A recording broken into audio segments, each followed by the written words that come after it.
Hi everyone, welcome back to Fleecimals Friday. I'm Michelle from Fleecimals, here to teach you some life skills with sewing and crafting. In today's video, I am making a little pillow toy for my cats filled with catnip and with fun ribbons on the end. Plus, if you stay to the end of the video, you'll get to see our tester and see if he likes it. All right, well, enjoy the video. What you will need for this project is a piece of cotton cut to approximately 6 by 9, a sewing machine, as well as various ribbons. Now, I cut each of these pieces, the pink and the white, to 6 inches long, and I cut the thin pieces to 12, and you'll understand why later. Now, the first step that I'm going to take is just to burnish the edges of the ribbon with a lighter, just to make sure that they are cauterized and don't come apart easily. Somebody's already excited for the project that we're making.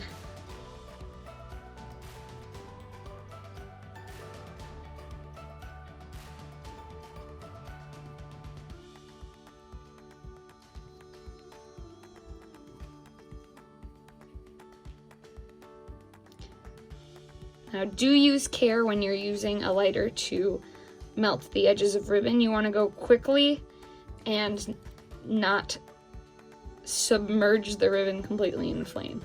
I don't know a better word for that. All right. You'll also need some fiberfill cotton batting. It can be polyester as well as some catnip, because that will make all the difference in this project. All right, off to the sewing machine.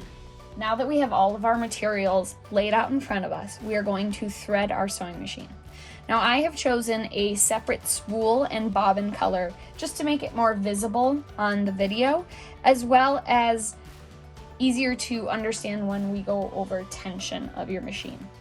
Now, first we're going to load our bobbin. Every sewing machine is different, and nowadays a lot of machines have a quick drop bobbin, which all you have to do is make sure your thread's going on top, place it in, and hook onto this little hook inside the machine and cut your thread, and your bobbin is loaded. Older machines, you have to put it in, wrap your thread, and you're gonna have to drop your needle in order to hook your bobbin thread and pull it up. I like to do it on this machine, even though it's a quick drop bobbin, just to make sure it's loaded properly. Now, I'm gonna angle you a little bit just so you can see what I see.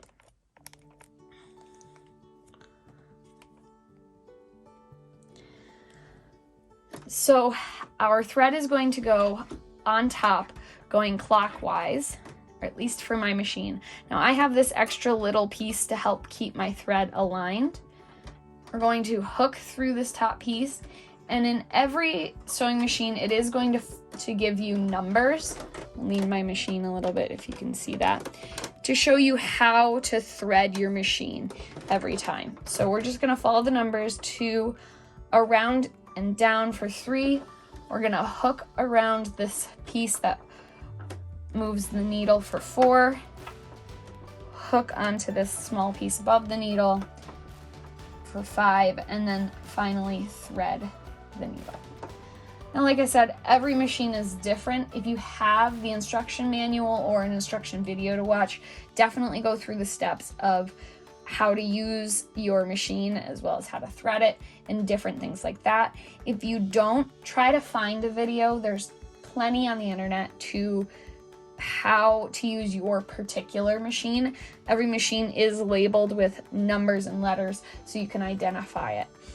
So now that we have our thread, we're gonna drop our needle by spinning this side and pull up our bobbin thread from the bottom. And I'm going to put my cover on. I do have a piece of tape here because this is an old machine and that likes to move around. Now the first thing we're going to do is fold our fabric right sides in, and we're going to do a 1/2 inch seam allowance, actually a 1/4 inch seam allowance down 2 of the sides, a short side and one of the long sides. We're gonna place it under our needle, drop our presser foot. There's gonna be a little lever in the back, and you're gonna use your hand dial to drop your needle into the fabric.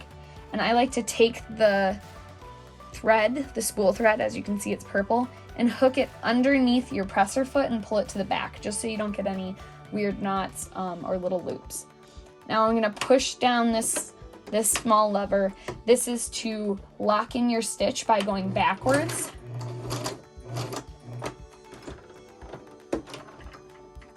Now this is the beauty of using 2 different threads, especially when practicing. You can see which thread got messed up, and it looks like it is my top thread. I'm gonna pull this out. We are going to adjust the tension. I have it labeled here for different tensions. We're just gonna adjust it as my machine is usually set up for fleece because of Fleecimals. I'm gonna do a couple of stitches forward and go all the way back to the edge,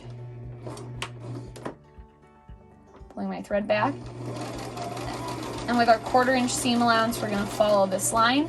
When you get to be about a 1/4 inch away, you're gonna put your needle down into the fabric, lift your presser foot, and turn your fabric 90 degrees. You can then put your presser foot back down. This gives you a nice sharp corner. So now we're gonna run down the side of this piece.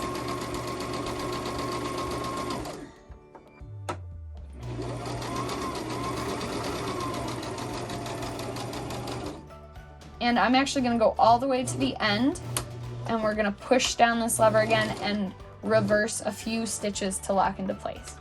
Lift our presser foot, pull out, and on the side of most machines is a thread cutter. I like to cut both the beginning threads and the ends.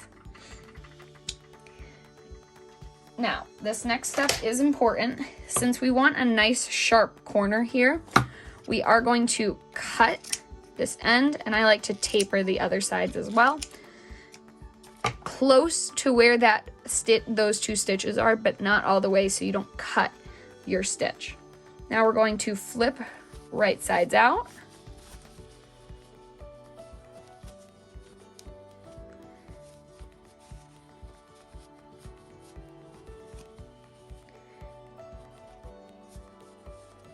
And you can use a pen, a pencil, to push out the corners of your piece as best you can.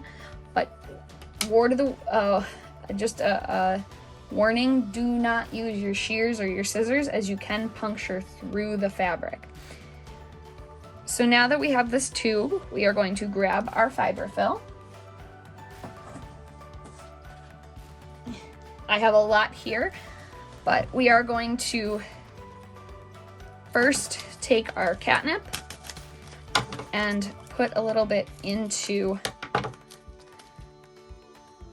our tube. And by a little bit, I mean a lot, because it's more enjoyable for the cats that way. So now that we have a decent amount, I've filled mine about a 1/2 inch. You're going to fill with your fiber fill.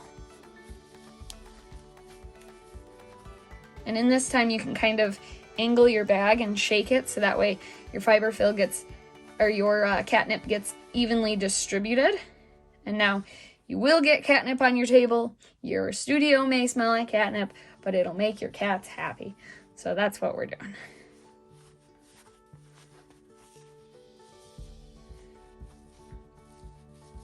And it's still a lot in this top corner, so I'm just gonna try to shake it, try to get it more distributed. I'm gonna finish filling up our tube. Now you can change the dimensions of the cotton fabric. This I found is a good size for my cats to be able to grab onto. but you can make it a little fatter, a little thinner, depending on the age of your cat and what kind of, play they have. Now, the next step is going to be folding it in, so our cut edges are in the inside. We have only finished edges, and I'm going to take some quilting clips, temporarily clipping into place. You can also use straight pins for this.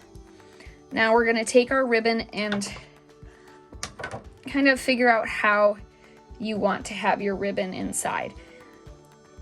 I picked ribbon that I had that matched the colors of my fabric, and I think this one's a little too thick, so I'm actually only going to use one of those and place the others.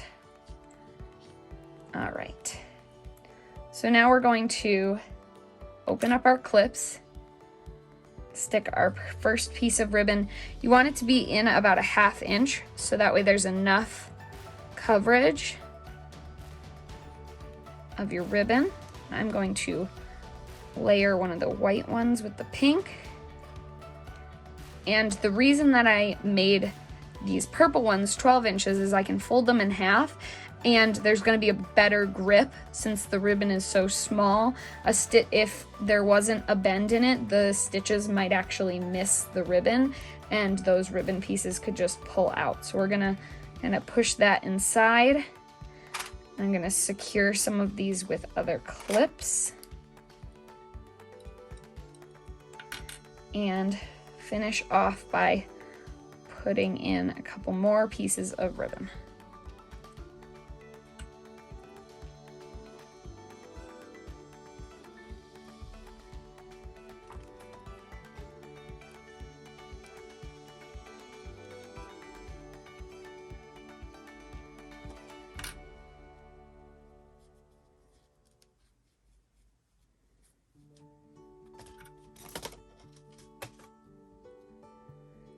All right, now we're going to set our stitch to zigzag. I'm going to use the medium-sized zigzag that I have on my machine because the smallest is a little too small for my liking. I'm going to place my pillow on my machine, and I'm going to remove the first clip and just carefully move into place. I'm going to drop my needle. I'm actually going to hand crank a couple of stitches, push down on my reverse, back up all the way to the edge, and then slowly and carefully do a zigzag about 1/4 of an inch from the edge, removing your pins or your clips as you go.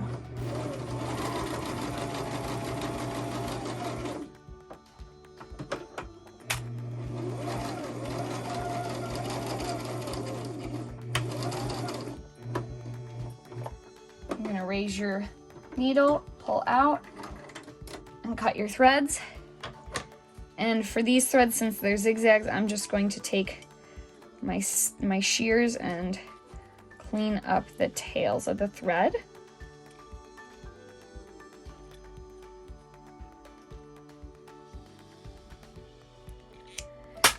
Now, this is for my cat, but I am still going to do a quality control check. I'm just going to lightly tug on the ribbons to be sure that they're really locked in there.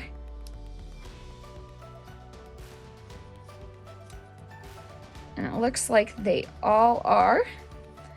So we have our cat toy, and we're going to go test it out next. All right, Billy, do you want to try your new toy?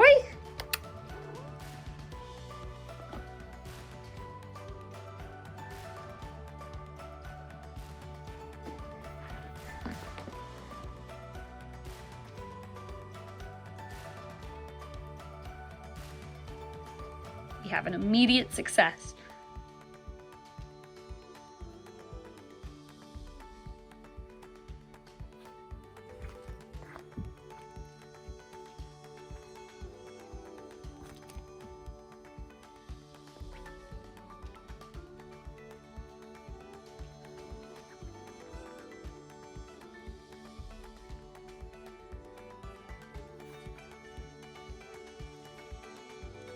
I left for 2 seconds. And so did Billy, and somebody's already found the new toy. Mm-hmm.